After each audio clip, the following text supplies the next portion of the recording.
Адзін з акцэнтаў дыялогу – замацаванасць спецыялістаў у Гомельскім раёне. Як адзначыў Дмітрый Алейнікаў, гэты паказчык павінен расці.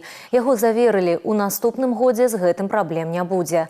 Работу над памылкамі правялі, павялічылі колькасць мэтавых накіраванняў. У нас сейчас обучается специалист в ГГУ имени Франциска Скорины на целевом.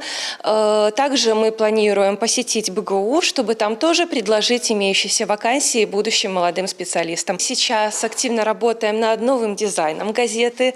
Нас консультируют специалисты из минских изданий.